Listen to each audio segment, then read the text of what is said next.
Programme में जा रहे हैं। अच्छा, प्रोग्राम बहुत बढ़िया है रिमडाना। चालू करो। अगर आप हो गया? आ जाओ तो बेटर है सारा। राम राम जी सारे दर्शकों ने, मैं दीप सिंह, आप सबका स्वागत हमारे यूट्यूब चैनल बोल गाबरू बोल। नाम देसी भाई काम देसी, अपनी बोली देसी।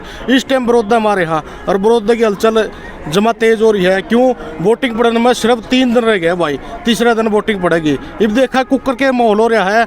मैडम सुनैना चौटाला जी आ रही है यार, इन्हें पूछा गे इब माहौल कि में बदला है कि नहीं, कि पहले के डाल रहा है। तो आज मैं पूछा गे मैडम नमस्कार जी। नमस्कार नमस्कार। और ठीक हो? बिल्कुल जनाब। आप अब बड़ौदा में आपका लगातार दौरे चल रहे हैं, आपने पूरे गांव कवर भी कर लिए हैं।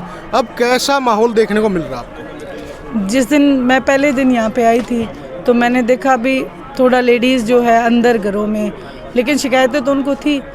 जैसे जैसे प्रोग्राम होते गए हमने पूरा कर लिया हल्का।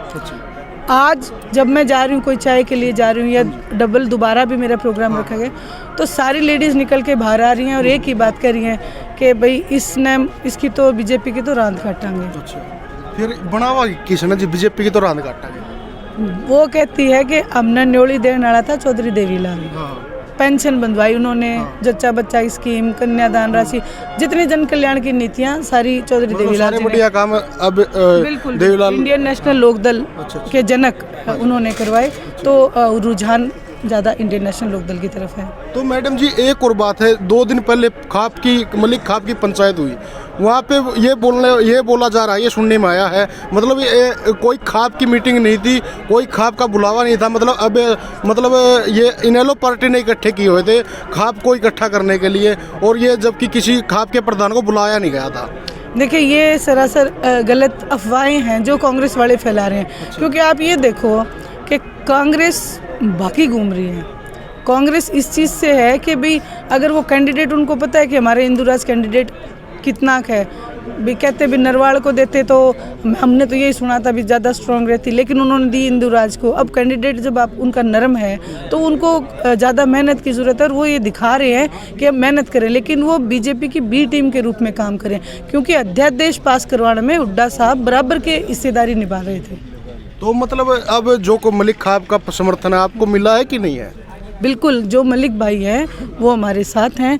उन्होंने कहा भी भाईचारा हमारा जीतना चाहिए। अच्छा। जैसे अब ये बोला गया आपने बी टीम है, मतलब उन्होंने अपना समर्थन तो नहीं दे दिया है बीजेपी को, कांग्रेस वालों ने, मतलब कमज़ोर कैंडिडेट उतार रहे हैं। सुनने में आ रहा है इंदुराज को कोई जानता नहीं है, और जिसको जानते थे उसको टिकट नहीं मिला है। हाँ, यही मैं बोलना चाह रही हूँ। और समर्थन तो आप देखो, जिस दिन अध्यादेश पास हो रहे थे उस दिन क्योंकि विपक्ष में कांग्रेस है, और कांग्रेस के कौन है? भूपेंद्र सिंह जी हुड्डा। सेंटर में भी कांग्रेस है। दोनों जगह जब ये बिल पास हो रहे थे तो इन लोगों ने दस्तखत करे, तो ये मैं एक समर्थन ही है इनका। अगर अध्यादेश किसान आज क्यों आता है बड़ौदा में, आज एकदम से स्थिति क्यों पलटी?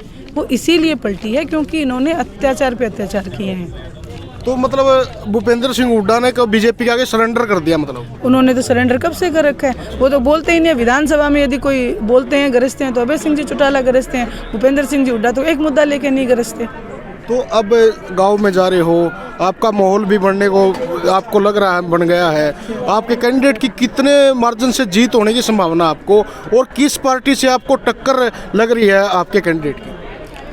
देखो, हमारे कैंडिडेट की टक्कर सिर्फ और सिर्फ अन्याय के खिलाफ हम लड़ाई लड़ते हैं। जैसे मेरे को अभी पीछे भी पूछा गया, बोले कि पार्टियों ने अफवाह फैला रखी है कि इंडियन नेशनल लोकदल तो अपना वजूद बचाना चाहती है, लेकिन मैं ये कहती हूँ कि जो वजूद चौधरी देवीलाल जी का दिया है, चौधरी देवीलाल जी का वजूद छोटा है ही नहीं। जितनी जन कल्याण की नीतियां हैं वो उसी की देन है, तो इसलिए हमें उस चीज़ के लिए तो लड़ना ही नहीं पड़ रहा। और जो टक्कर की बात है, तो हमारी टक्कर तो अन्याय के खिलाफ है, चाहे अन्याय कांग्रेस ने कर रखा है और कुछ अन्याय बीजेपी ने कर रखा है। मैडम जी, देवीलाल की विचारधारा बोल रहे हो आप, तो एक तरफ जजपा पार्टी वो भी बोलती है हम देवीलाल की विचारधारा पे है, और आपकी पार्टी बोलती है हम भी देवीलाल की विचारधारा पे है। तो अब किसको सच माने हम? देखिए, वो जो बोलते हैं उनका विलय बीजेपी के साथ हो चुका है। आपने देखा होगा, पहले कहते थे निशान हमारा होगा, कैंडिडेट उनका होगा, झंडा होगा, डंडा होगा, कुछ नहीं बचा, वो कुछ नहीं बचा। और जो ये कहते, मैं ये नहीं कहती कि खून का रिश्ता वंश डिसाइड करता है, जो विचारधारा के साथ चलता है वही सच्चा हमारा, वो कहते हैं ना भी वंशज है।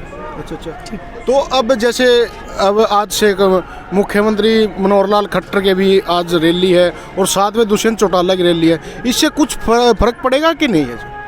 कुछ नहीं पड़ेगा जी, पुलिस के घेरे से निकल के जाएं दुनिया के बीच में, ये पुलिस के घेरे बंदी करके ना जाएं। और मैं दावे से कहती हूँ बिना पुलिस के घेरे के ये जाके दिखा दे गाँव में, जो जूतों की माला ना पहन के आए तो आप कहते ना सुनैना चौटाला क्या बोल रही थी। एक आखिरी सवाल जी, मतलब उचाना वाले बड़ौदा में आ रहे हैं, वो ये बोल रहे हैं हमसे गलती हो गई, तुम चूक न जाना, मतलब इसको दुष्यंत को तुम भूल न जाना। ऐसी क्या बात होगी दुष्यंत के साथ, ऐसी क्या बात होगी जो लोगों के उन्होंने सराखों बिठाया था दुष्यंत को, अब उसको इतनी गालियां दे मिल रही है, तो उसके बारे में क्या कहना आपका? देखो जी, एक हमारी बूढ़ी दादी कहावत कहती थी कि बेटी बेईमान का घोड़ा मैदान में डूबया करे, ठीक है। बेईमानी करके कोई कहीं नहीं पहुंच सकता।